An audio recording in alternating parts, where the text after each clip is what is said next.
Uh, if you are tuning into the podcast, welcome. This is a bit different tonight. Instead, I'm doing kind of a presentation on where we're going during this last part of hopefully the COVID virus and then beyond. And so what I'm going to do is I'm going to share with you my screen and go from there. And so let's go ahead and do that. Can everybody see, should be big words, Easter and beyond. Can everybody see that okay? And just tell you what, just nod your head if you can. And okay, good. All right. So, and again, tonight's session is being recorded. So currently, I've been speaking with staff, and I did a presentation on Tuesday to the staff. This is what our current platform looks like. And yes, Sung Hee Henner's plays a giant mitten. That was the only thing I could really find as far as a good silhouette for a grand piano. And I was actually, except for the thumb, rather stunned at how well that worked. But this is kind of our set. We have the organ over here, piano over here, drum set over here. These are our first pews. The front one is 8 feet from the platform. The right and the left one, oops, pardon me. Let me get that back. Are, let me X that out, are also 12 feet from the platform. So that's what we look like. Where we are currently is this is what Sunday morning has been. If you will notice, we have a string orchestra here in the front. We have had since January, well, there for a while we had the back row filled with about, using a rota choir, we had about 6 singers. We pared it back down to 2 after our COVID spike and then coming back. And so, and then this treble clef is the harp. And then we have David playing guitar here, Ken Jeffs playing bass here, and so forth. So now what I decided to do was I measured again the staging. All the risers are 3 feet deep. And I said, how can we maximize what we're doing for Easter and beyond? And so what I came up with was this. If I put everyone in the risers, we have room, and these are just singers. Just singers, we have room for 22 people with the CDC guidelines of, they say 6 foot apart or 2 arm lengths apart.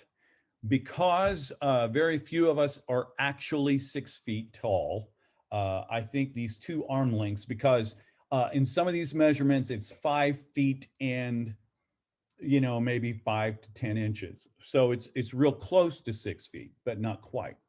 So that gives us room for 22 singers and a conductor. Then the orchestra will be on the floor. And if you will notice the angle of the chairs, they will be playing into the platform area. So what that does, one, is you will be able to hear the orchestra well, choir. Choir will be able to hear the orchestra well, orchestra will be able to hear the choir, everyone will be able to see me. And orchestra, you will not be, though you're wearing filters and stuff like that, it won't feel like you're blasting out to the sanctuary, because the choir will be wearing singing masks. We talked about that last week. We had a comfort level with those singing masks. After trying 4 different mask styles, Steve and I agreed that they were the best as far as being able to sing and being able to record. Now, the exciting thing that I get to share with you is, one, this is what Easter looks like.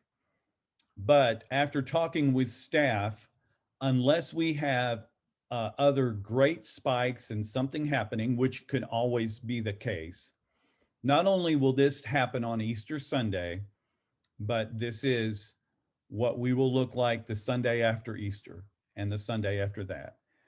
We are reintroducing in a small setting the choir, putting the orchestra on the floor. And so we will be starting this rehearsal scheme next week. We'll have an instrumental rehearsal from 6 to 6:45. This will be not only the praise band instruments that have been playing with the strings, this will include the winds as well.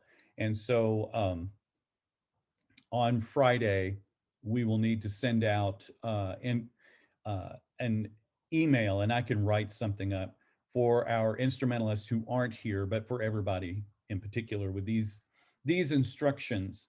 And we'll send that out. And then the choir will come in at 7. Now you will notice that from 6 to 6:45, the instruments will rehearse. What I'm going to try to do is at 6:45 sharp, release them, giving choir about 5 minutes to come in without walking past one another and things like that. You would need to come in with your singing masks ready to go. Tonight will be the last regular Zoom meeting. Now, those of you who still feel unsure about participation, what I will do is I will, from time to time, do a Zoom meeting with you guys, just checking in with you and making sure. But because choir rehearsal will go to 7:50, there's a lot of wrap up and things like that. Those of you who play handbells, you may be going, oh, that's when the handbells were rehearsing. Well, handbells is kind of interesting. In talking this over with the staff, this was the way I could work it in. Handbells happen to be playing this Sunday. They happen to be taking off the next 3 weeks anyway. And so I thought, well, with just 1 month left, really, in a typical rehearsal schedule, that it may just be as well that we go ahead and start choir rehearsals. Then in the fall, we can bring the bells back, hopefully, at their Tuesday evening rehearsal time. But I can't promise that yet. It all depends on how the summer progresses. So at 6 p.m., this is what this looks like. 6 p.m., I'm rehearsing with the orchestra and with the praise band. And then at 7, it'll be with the choir. Now, when we do this, let me go back for just a second. We start this next week. The instrumental rehearsal will be basically about 20 to 25 minutes of Sunday stuff. And then it will be 20 to 25 minutes of Easter stuff. Choir rehearsal will lean more heavily toward Easter, but we will start getting other things prepared. By the way, Sung Hee knows about this. She and I will be the two people that will stay throughout those 2 rehearsals. And she's very excited to be with us. The rehearsal scheme starting next week will be instrumental rehearsal 6 to 6:45, choir rehearsal 7 to 7:50 with singing masks. Tonight is the last regular Zoom meeting, and bells will return in the fall. So what I want to do now is I'm going to stop sharing this. I'm also going to stop the recording at this point, and I'm going to tell those friends of ours who tune in for the podcast usually, if you have questions, email me at jfrancis@parkwaybaptist.net, and I'll be glad to get right back with you. And this ends the podcast and begins our Q&A.